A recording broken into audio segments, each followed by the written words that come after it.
This is bringing the war home to the average Russian. Oil prices at the petrol pumps are going up, and we're hearing consistent reports now of queues of over a mile long all over the Russian Federation to get fuels. We're hearing of fights breaking out between people stealing fuel off each other. We have many, many other indicators that the Russian economy is not in good shape. And we know the one thing that Putin fears most is the Russian people. Hello and welcome to Frontline with me, Philip Ingram. Now, today we're privileged on day 1,289 of Vladimir Putin's 10-day special military operation or full-scale invasion of Ukraine, depending on whether you're looking at it from a realistic perspective or a Russian perspective. We're talking to Cormac Smith. Cormac, an Irishman, is a former British diplomat to Ukraine and worked with the Ukrainian government, specialising in communications. And you're a regular contributor to On the Brink. Cormac, welcome back to Frontline.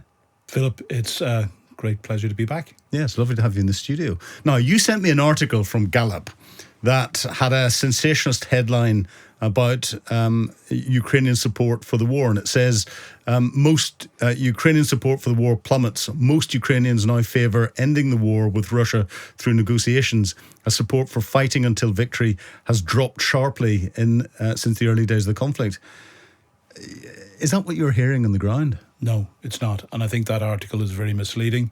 And actually, I was at an event last night for the launch of another piece of research that I've been involved in, and speaking to a number of professionals who were rather dubious about the methodology. What's important to notice is the question that was asked was, do you favour a negotiated end to the fighting as soon as possible? Philip, the fact that only 69% of Ukrainians favoured a negotiated end to the fighting is surprising. Nobody that I am talking about, the Ukrainians are worn out. We talk about Ukraine fatigue. We've got no right to be fatigued. There isn't a single Ukrainian I know who has not lost somebody, either directly or a friend of a friend or a family member. Of course they would like a negotiated end to the war. That does not mean that they will accept capitulation on Putin's terms. And interestingly also, another question was, having said that, how soon do Ukrainians see the war ending? 68% of Ukrainians do not see the war ending within a year. So those two are, I think, we give you a slightly more realistic outlook of that. Of course, they would like a negotiated peace. But nobody I'm talking to is up for capitulation. Yeah, but then I think it's a wrong question to ask, because war always finishes in negotiation. That negotiation is either forced because one side has won and the other side is forced to capitulate, but people have to sit around a table and sign a surrender document, all the rest of it. That's negotiation. You've forced a solution. Or you sit down around a table whenever you get onto the same sheet of paper and you make compromises.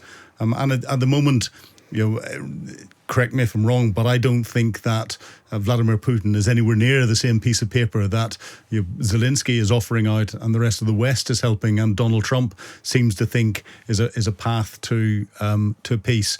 Putin is just doing his own thing. Absolutely not. He's looking for Ukraine to capitulate. He's looking for Ukraine to actually cede more land than he has already taken. But importantly, I think it's about 25% of the Donbass that Ukraine still holds. And this is heavily fortified, and this is a really important strategic position, as I understand it. You will know better, Philip.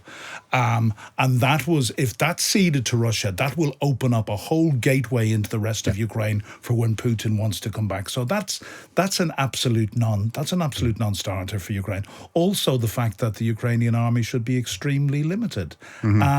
Ukraine has got to turn itself into a steel hedgehog. They know that, and in fact, the other thing that survey points out is a declining confidence in the US in particular. Ukrainians know they are on their own at the end of the day, and they have, I was speaking to people last night. They have heard so much talk for 3.5 years, and everything we give them is always, it's always a dollar too little and a dollar too late. Yeah, well, they're doing pretty well on their own with the limited support that they're getting in, but we'll come on to that in a moment. The other big thing that's been happening in the news is the Shanghai Cooperation Organization meeting in China, and we saw Putin giving a press conference at that, and he reiterated his long-term claim that the war with Ukraine was a result of a coup d'état in Kyiv and was provoked by the West. And why does he continue to push this narrative on the global stage, and how effective do you think it is outside Russia and outside this grouping of the axis of evil, as we call it in many occasions? I'm afraid it's probably more effective than we like to think. Again, going back to an event that I was at last night of a new piece of disinformation research, and we still see the great Russian myths, such as it was NATO expansion, such as the Maidan coup the Maidan revolution was a US-backed coup, such as Ukraine was full of Nazis, such as Donbass was a civil war, and such as there was genocide against the Russian-speaking minority. Sorry, I've just given you the 5 biggest lies that I identified with a very good Ukrainian friend of mine back in February, early March of 2022. They haven't really changed. There is absolutely no truth to the myth that it was a US-backed coup. How do I know? Well, I've spoken to literally hundreds of people. It was clearly organic. The Berkut beat the students and the children. And what everybody in Ukraine said to me was, the one thing you don't do in Ukraine is you don't touch our children. Within days of that student protest being beaten off the Maidan, there was over 1 million people on the streets of Kyiv. It was completely organic and also completely peaceful throughout for over 100 days as well. Peaceful in terms of there was no looting. Yep. And there was no alcohol, and there was no drugs, and the Ukrainians policed it very, very carefully themselves. Yes, it was very violent, and they fought desperately against the authorities at the time.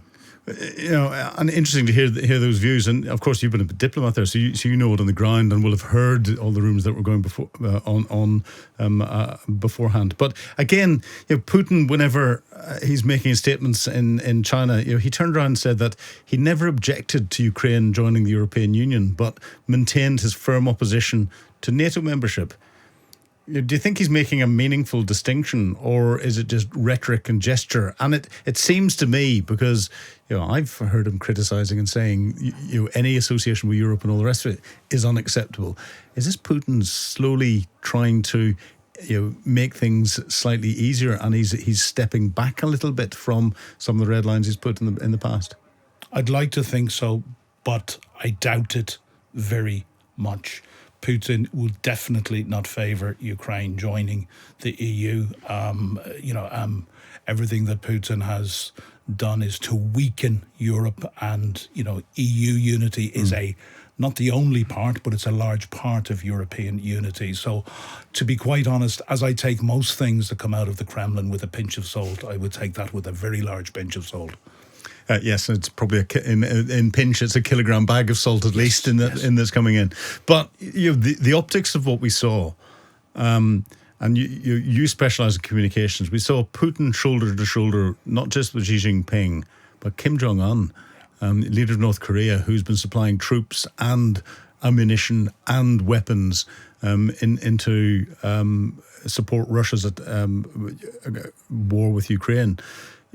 What do you think the significance of this axis of evil, or axis of upheaval, as some have called it? And how do you think this is challenging the Western-led New World Order?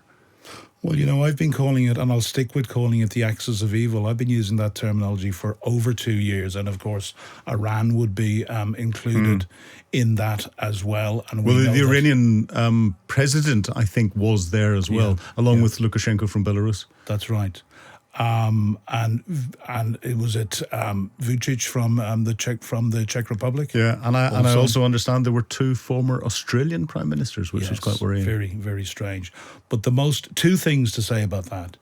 This is a massive victory for Vladimir Putin. Putin is the star of the show there. And I've always said, that axis of evil would be ultimately with Russia as a junior partner to China. And I still maintain that. But Putin is Putin is very much the star of the show there. And I think what's also significant and very worrying is the presence of Modi of India, Yes. supposedly the world's largest democracy. Now we know that Modi has more than a little of the despots or the autocrats about him. But yes, we know that Russia is very, very dependent on its oil exports to India. And despite the sanctions we've had in place for the last 3.5 years, we know that Russia continues to earn in the region of $20 billion every month. Yep. Now that fluctuates, but that is what, Russia is a gas station with nukes.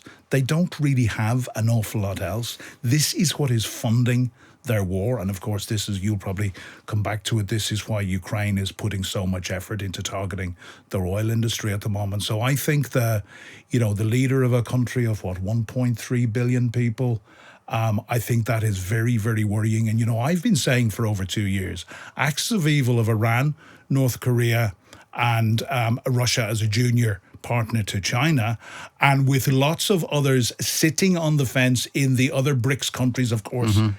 India is foremost among those, just waiting to fall in on the Putin side. I think we're starting to see this now, and I think our leaders need to. I said a week ago our leaders were slow learners. Our leaders need to wake up.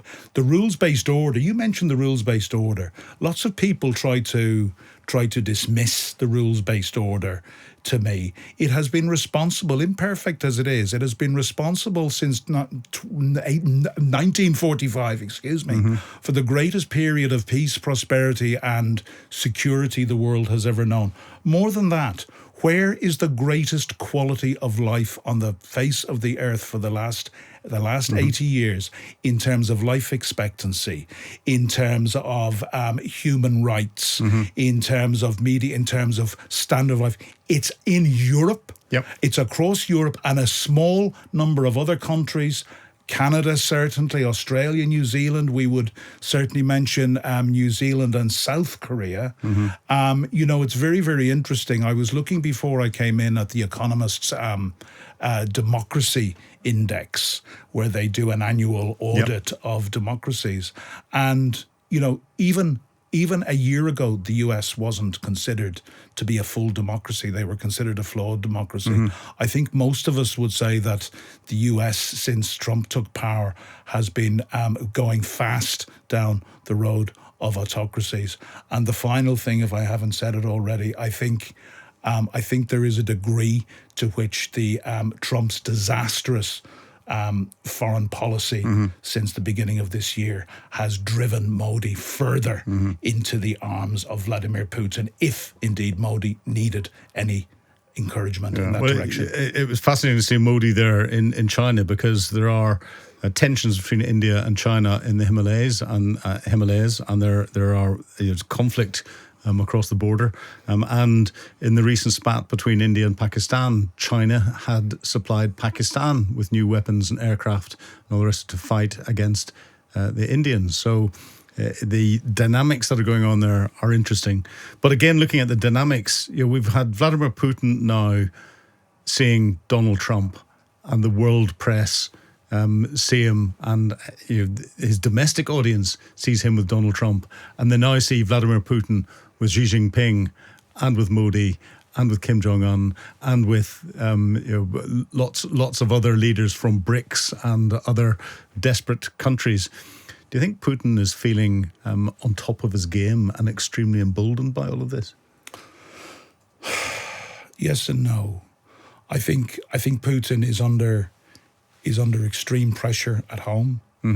This war has been increasingly brought home to the ordinary Russian people. The work that Ukraine has been doing on long-range strikes against Russia's oil industry, of course, turning the massive size of Russia, which has traditionally been its advantage and its fortress, that no country, it was so vast, no country could take it over. But Ukraine has turned that into into its advantage or a disadvantage for Russia, because so vast is the Russian Federation that it's simply that they can't defend all of their oil refineries. This is bringing the war home to the average Russian. Oil prices at the petrol pumps are going up, and we're hearing consistent reports now of queues of over a mile long all over the Russian Federation to get fuels. We're hearing of fights breaking out between people stealing fuel off each other. We have many other indicators that the Russian economy is not in good shape. And we know the one thing that Putin fears most is the Russian people. Yeah. And looking at that and looking at the optics around it, the one place in Russia where there doesn't seem to be any shortage of fuel and other goods is in Moscow itself. Yeah. It's outside elsewhere. So and St. Petersburg. So effectively, are there two Russias? There's the one that Putin fears, the Muscovites, the St. Petersburg inhabitants, and he doesn't really care about the rest of Russia. Well, yes, there is, and I think there's been an unwritten compact that the sons of the middle class in Moscow and St. Petersburg who support Putin would never be drafted, and to date they have not been drafted. And at the start of the war, we saw some 700,000 of those sons flee Russia because they could. I think when the war really starts to be brought home to the wealthy Russian middle class centered around those two cities, then Putin has a real problem. He's under a lot of pressure at the moment. This recent meeting in China is giving him a lifeline. I think what we and our leaders in the West risk doing is grabbing defeat from the jaws of victory. There's one thing out of all this that I have finally decided in the last 2 weeks. Donald Trump has no credibility, and Western leaders have put a huge amount of effort into, including our own Prime Minister, and I do not criticize him for it, into getting Donald Trump on side, going right up to a royal visit in later this month. Putin or Trump has yet to sanction Russia in any way. Europe, we really are on our own in Europe. Do you think Donald Trump's lost complete credibility because he's threatened Russia? If Putin didn't come to the table in Alaska with a peace agreement or a ceasefire agreement, then he was going to sanction Russia and secondary sanctions against all those that are buying goods from Russia, including oil and gas products. But he hasn't done any of it. Has he lost total credibility in the world stage? Yeah, Philip, let me be blunt. He has lost total credibility, and it's time finally for the scales to fall from the eyes of leaders in the democratic West. And in Canada, I don't think there are many scales on Mark Carney's eyes, but certainly some of our European leaders still act like they don't quite want to face up to reality as it is. Europe is very much on our own. And, I always think of that saying that 600 million Europeans need 330 million Americans to protect them from 140 million Russians who can't even defeat 40 million Ukrainians. And as you know, we have if we put the UK and other non-EU countries in with the EU, we have a combined economy which is over 10 times that of the Russian Federation. Yeah, and that economy should be able to produce defence capability to support Ukraine and to build up the defences that we need in Europe. But Ukraine is doing very well by itself. And you said you recognises that it's almost isolated, but with a little bit of support from Europe and this coalition of the willing. And one of the things that is a symbol of Ukraine's innovation and seems to be threatening Vladimir Putin in a big way, is this the unveiling of this new Flamingo cruise missile, which I understand, a funny story, that it was called the Flamingo because the prototype that was put out was painted pink by accident. Whether that's true or not, I don't really care, but we've got it out there, so you've heard it on Times Radio. But what do you make of the optics around what Ukraine is developing from a weapons perspective? What do you think the Russians are making of it? Well, I think if the Flamingo is everything it's cracked up to be, it's very exciting indeed. And just to remind listeners, the go-to cruise missile that the Ukrainians were gifted first by the Brits and then by the French was Storm Shadow. Yeah. And Storm Shadow has a warhead of about half a ton, half a metric ton, and a range of about 250 to 300 kilometers. The Flamingo has a warhead in excess of a ton and a range of 3,000 kilometers. That's, let me do my maths, that's 12 times, between 10 and 12 times the range of Storm Shadow, and nobody can tell the Ukrainians not to use it. Now, you will know better than me. How stealthy is it? How fast does it fly? And of course, these factors are all very, very important in how easy it's going to be for the Russians to intercept it and shoot it down. Yeah. But, they're talking about going into mass production on it. It's very exciting indeed. And I've been hearing rumours of this sort of these sort of developments for some time, and I've not spoken about them because I didn't feel it would be correct to, and I didn't have any evidence in the public domain. But it's very, very exciting. What do you think, Philip, in terms as a military man? What do you think of how is it going to stack up against other cruise missiles in terms of its capability? In terms of capability, if we look at it from a warhead perspective, it's better than most other cruise missiles. It's got a bigger warhead. Range perspective, it's got a bigger range than most other cruise missiles. The thing that lets it down is it's not stealthy. And it's a cruise missile, so it flies subsonic, or sub-ballistic. It's not a ballistic missile in any way, shape or form. So it actually flies around, and therefore it's more easily shot down. But I don't think there's any accident why Ukraine is systematically destroying all of the air defence radars across Crimea and air defence systems across Crimea between where the launch sites would be, say, and the Kerch Bridge. Because 1.15 tons of high explosive hitting, or several of them hitting key points in the Kerch Bridge, would have a massive impact. And of course, I think we've seen it being targeted at Russian oil and gas industry at very long ranges, and again, it is having a massive effect there. And it is a symbol of Ukrainian innovation, and they're innovating across the board with lots of things. But again, from a messaging perspective, I think Ukraine is very clever. One of the pictures that I saw coming out with the launch of the Flamingo missile was you could see chalked on the side of two of the missiles numbers. And one of them was 178, the other was 179. And there's a lot of speculation that that's what they have in production. That was missile number 178, missile number 179 being produced. Do you think the Ukrainians are playing the information game? Do you think I was just going to say, what's that word that you're very fond of? Maskirovka. Maskirovka. Yes. And maybe they're playing the Russians at their own game here. I really don't know, and I shouldn't know. Yeah. I obviously, as a friend of Ukraine, I am quietly excited. I look forward to see what they can do with it.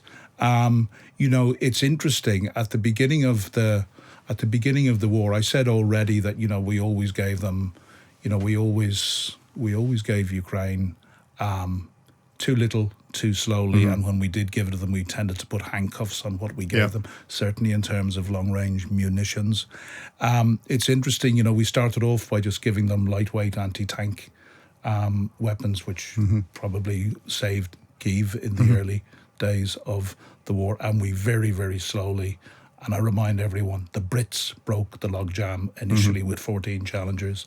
The Brits later that summer in 2023 broke the logjam with Storm Shadow. And the Brits were, although we don't use the F-16, I know, working very, very closely with the Dutch and others were instrumental in breaking the logjam with giving them F-16s eventually. But what's very, very interesting, and it doesn't get any attention, is the amount of Ukraine is probably now producing around 40% of the weapons that it's using, which is far, far more than it was producing at the start of this war. We know there is considerable investment from various Western countries going into Ukraine's armaments industry, and this is all going to replace the deficit which is going to arise from America, because we've heard that America won't give them anything anymore. America will sell it to the European Union, but actually we still don't know the details of what we're actually going to get from the United States. And of course, there's the other big question. Donald Trump has boasted that when he sells the best weapons in the world to allies, he will downgrade them by 10%, because our allies will not always be our allies. And there have been, and you again will know much more about this than me, there was concerns of does America retain the ability to literally switch off weapon systems? So there's got to be a huge amount of concern and skepticism going forward of anything coming out from the States. I think we have to realise that between actually Europe, including Ukraine, and maybe one or two allies like the Canadians and a few others, we have got to replace what America is doing as fast as possible. You and I have discussed this before. The problem is there are certain gaps that we cannot currently fill that are provided by the States. But there are companies that are working on filling those gaps from a technology perspective. And no, the Americans can't switch off the weapon systems.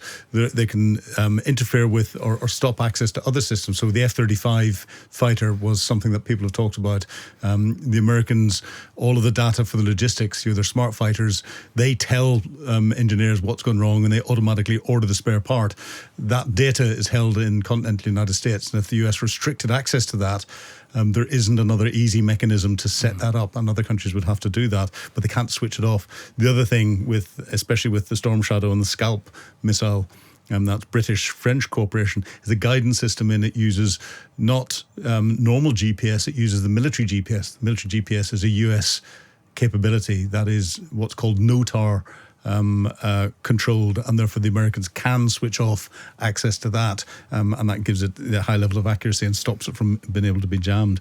But the Ukrainians are developing their capability whilst the Russians are relying on North Korea and China and Iran for a lot of their capability. Do you think we're seeing a sea change in that Ukraine is on its way up and Russia clearly can't meet the bill itself? Yes, I definitely do, without a doubt. And one of the interesting things to remember that I learned when I was over there, in fact, the foreign minister who I worked for, Pavlo Klimkin, I was chatting to him one day about how he got into diplomacy, and I knew he had an honours degree in maths and physics. The man was a rocket scientist. Most of the rocket expertise that drove the Soviet space program came from Ukraine. Yeah.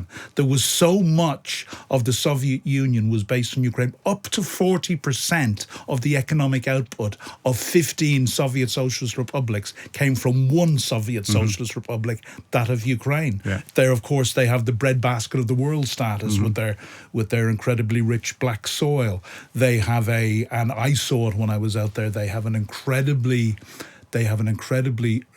gifted with incredibly talented technicians, but certainly the rocket industry is one area that Ukrainians have a lot of expertise. Well, so I think they're doing well. I think they are, and I have to agree with you. And on that positive note, Cormac, it's been a real pleasure talking to you today on Times Radio Frontline.